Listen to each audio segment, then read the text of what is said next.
Hello bachcho, let's see this question. The question says that after forceful inspiration, the amount of air that can be breathed out by maximum forced expiration is equal to. Options are A. Inspiratory reserve volume plus expiratory reserve volume plus tidal volume plus residual volume. B. Inspiratory reserve volume plus residual volume plus expiratory reserve volume. C. यही IRV plus TV plus CRV and D. TV plus RV plus CRV. ठीक है, तो हम पहले यहाँ पे question में देखते हैं कि क्वेश्चन हमसे क्या कह रहा है कि फोर्सफुल इंस्पिरेशन। इंस्पिरेशन मतलब क्या होता है? Inspiration is a process of breathing in. ठीक है, it is a process of breathing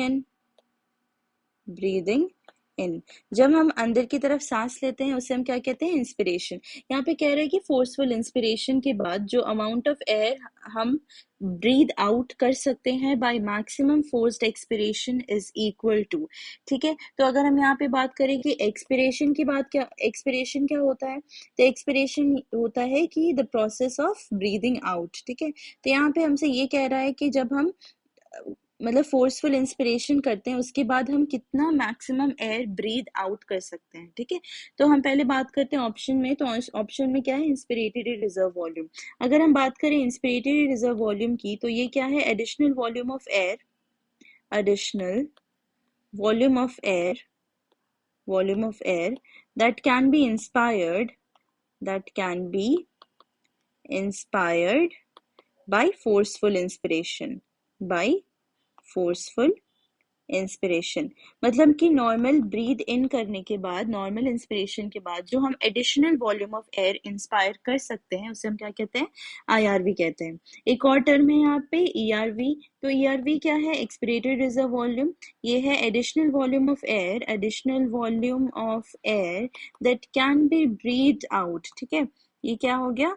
that can B breathe out और एक्सपायर्ड बाय फोर्सफुल एक्सपिरेशन। ठीक है, बाय फोर्सफुल एक्सपिरेशन मतलब कि जब हम नॉर्मली ब्रीद आउट कर चुके हैं उसके बाद हम कितना वॉल्यूम ऑफ एयर और बाहर की तरफ फेंक सकते हैं। ठीक है, ये होता है हमारा expiratory reserve volume. Tidal volume क्या है? Tidal volume is that volume of air, that volume of air that is inspired, that is inspired और एक्सपायर्ड, और एक्सपायर्ड ड्यूरिंग नॉर्मल रेस्पिरेशन। मतलब कि जब हम नॉर्मली ब्रीथ कर रहे हैं तो उस टाइम पे जो वॉल्यूम ऑफ एयर इन और आउट हो रहा है उसे हम क्या कहते हैं? Tidal volume. और रेसिडुअल वॉल्यूम की बात करें तो रेसिडुअल वॉल्यूम क्या है? That volume of air, that volume of air remaining in the lungs, remaining in the lungs after forceful expiration, after forceful expiration.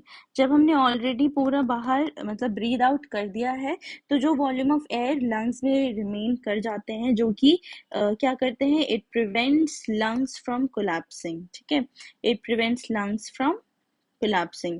मतलब ये एक अमाउंट ऑफ एयर रहता है जो कि लंग्स को कोलैप्स करने नहीं देता, उसे हम क्या कहते हैं? Residual volume. तो यहाँ हमसे कह रहे हैं कि आफ्टर फोर्सफुल इंस्पिरेशन के बाद, मतलब फोर्सफुल इंस्पिरेशन जब हमने कर लिया तो क्या है कि नॉर्मल ब्रीदिंग में तो टीवी होगा, टाइडल वॉल्यूम। अब हमने फोर्सफुल इंस्पायर भी किया है तो हमारे पास क्या आ गया? Inspiratory reserve volume. ठीक है, फिर कह रहे हैं कि मैक्सिमम फोर्स्ड एक्सपिरेशन से हम कितनी अमाउंट ऑफ एयर को ब्रीद आउट कर सकते हैं। तो हम जब एक्सपायर करेंगे, ठीक है, आफ्टर फोर्सफुल इंस्पिरेशन, तो हमारा IRV भी ब्रीद आउट होगा, टाइडल वॉल्यूम भी ब्रीद आउट होगा और फोर्सफुल एक्सपिरेशन से एक्सपिरेटरी रिजर्व वॉल्यूम भी ब्रीद आउट होगा। ठीक है, लेकिन रेसिडुअल वॉल्यूम ब्रीद आउट नहीं होगा। अगर ये ब्रीद आउट हो जाएगा तो फिर लंग्स कोलैप्स कर जाएंगे। तो रेसिडुअल वॉल्यूम हमेशा प्रेजेंट होता है, ठीक है, किसी भी केस में। तो हमारा करेक्ट आंसर क्या होगा? IRV plus TV plus ERV। ठीक है, ये हो गया हमारा करेक्ट आंसर। अब हम ऑप्शन देख लेते हैं क्या क्या ऑप्शन है।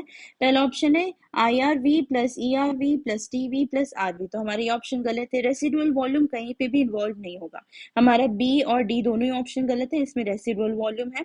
हमारा करेक्ट ऑप्शन क्या है? C is our correct option, that is IRV plus TV plus ERV. Hope you've understood the concept. All the best. Thank you.